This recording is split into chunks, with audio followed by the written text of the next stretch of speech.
Tujuan ngatur uang bukan biar lo pelit atau nggak bisa menikmati hidup.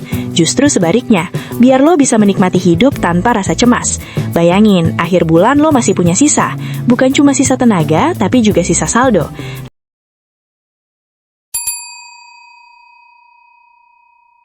Lo pernah nggak sih ngerasain baru tanggal 10 tapi saldo udah sekarat?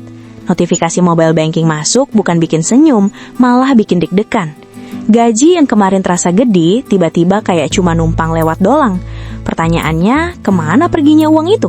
Padahal ngerasa nggak beli yang aneh-aneh. Kalau lo sering ngalamin gaji habis sebelum akhir bulan, bisa jadi ada yang salah bukan di penghasilan lo, tapi di cara lo ngatur dan mikir soal uang. Masalahnya sering bukan karena gaji kurang, tapi karena gaya hidup naik lebih cepat dari pemasukan. Begitu gajian, rasanya pengen balas dendam setelah sebulan kerja capek. Check out ini itu, nongkrong sana-sini, bilangnya self-reward. Padahal tanpa sadar, self-reward berubah jadi self-sabotage.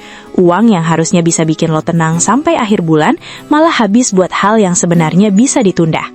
Banyak orang juga nggak sadar kalau pengeluaran kecil itu bahaya banget. Kopi 25.000 kelihatan receh, jajan online 40.000 terasa ringan. Tapi kalau itu kejadian hampir tiap hari, totalnya bisa lebih gede dari cicilan motor. Kita sering meremehkan yang kecil-kecil karena nggak langsung terasa dampaknya. Tahu-tahu pas cek mutasi, kok tinggal sisa angka yang bikin pengen nangis. Masalah berikutnya adalah nggak punya rencana sebelum gajian datang. Uang masuk cuma numpang lewat rekening tanpa tujuan yang jelas. Harusnya sebelum uang datang, lo udah tahu mau dialokasikan kemana aja. Kalau enggak, ya wajar aja kalau uangnya habis tanpa bekas. Uang itu butuh arah, kalau nggak dikasih tujuan, dia bakal cari jalannya sendiri buat keluar. Terus ada juga yang mindsetnya masih, yang penting sekarang seneng, urusan nanti dipikir belakangan. Padahal hidup itu bukan cuma soal hari ini. Ada kebutuhan dadakan, ada rencana masa depan, ada keadaan darurat yang nggak pernah ngasih kode dulu. Tanpa dana cadangan, sekali ada masalah langsung panik, dan akhirnya gali lubang tutup lubang. Faktor lingkungan juga pengaruh banget. Temen nongkrong tiap weekend, FOMO lihat story orang liburan, diskon gede di marketplace. Tanpa sadar kita belanja bukan karena butuh, tapi karena takut ketinggalan. Kita pengen terlihat update, pengen diakui, pengen sama kayak orang lain. Padahal kondisi finansial tiap orang beda-beda, tapi kita sering maksa diri buat ikut arus. Ada juga yang merasa selama masih bisa bayar tagihan berarti aman. Padahal aman itu bukan cuma soal bisa bayar listrik dan cicilan. Aman itu ketika lo punya kontrol. Lo tahu persis uang lo kemana. Dan lo yang pegang kendali, bukan kebiasaan impulsif lo. Kalau setiap akhir bulan lo selalu nunggu gajian sambil deg-degan, itu tanda ada yang perlu dibenahi. Satu kesalahan klasik lainnya adalah gak pernah nyisihin uang di awal. Nabung selalu jadi sisa, bukan prioritas. Padahal kenyataannya kalau nunggu sisa hampir pasti gak bakal ada. Coba kebalik, begitu gaji masuk, langsung sisihin dulu untuk tabungan atau investasi. Baru sisanya dipakai hidup. Bukan soal nominalnya gede atau kecil, tapi soal konsistensinya. Utang konsumtif juga sering jadi biang kerok. Pay letter, kartu kredit, cicilan barang yang sebenarnya nggak terlalu penting. Rasanya ringan karena bayarnya dicicil, tapi sebenarnya itu ngambil jatah gaji bulan depan. Akhirnya setiap bulan gaji lo udah kepotong duluan sebelum sempat lo nikmati. Lama-lama lo kerja cuma buat bayar keputusan lo di masa lalu.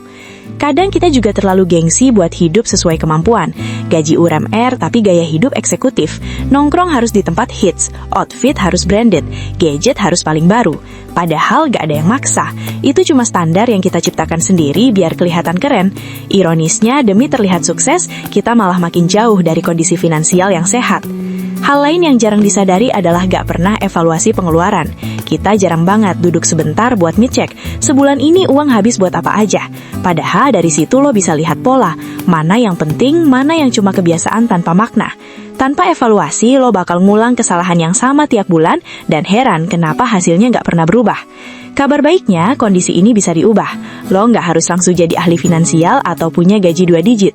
Mulainya dari hal sederhana, catat pengeluaran, bikin batas budget, kurangi pengeluaran impulsif, dan belajar bilang enggak. Disiplin kecil yang dilakukan terus-menerus jauh lebih berdampak daripada niat besar yang cuma bertahan 3 hari. Ingat, tujuan ngatur uang bukan biar lo pelit atau nggak bisa menikmati hidup. Justru sebaliknya, biar lo bisa menikmati hidup tanpa rasa cemas. Bayangin, akhir bulan lo masih punya sisa. Bukan cuma sisa tenaga, tapi juga sisa saldo. Rasanya beda banget. Ada rasa tenang yang nggak bisa dibeli sama diskon atau promo kilat. Jadi, kalau selama ini gaji lo selalu habis sebelum akhir bulan, jangan langsung nyalahin nominalnya. Coba jujur sama diri sendiri, kebiasaan mana yang bikin bocor? Karena seringkali masalah finansial bukan soal kurangnya uang, tapi kurangnya kontrol. Dan begitu lo bisa ngendalin uang lo, di situ hidup mulai terasa lebih ringan dan terarah.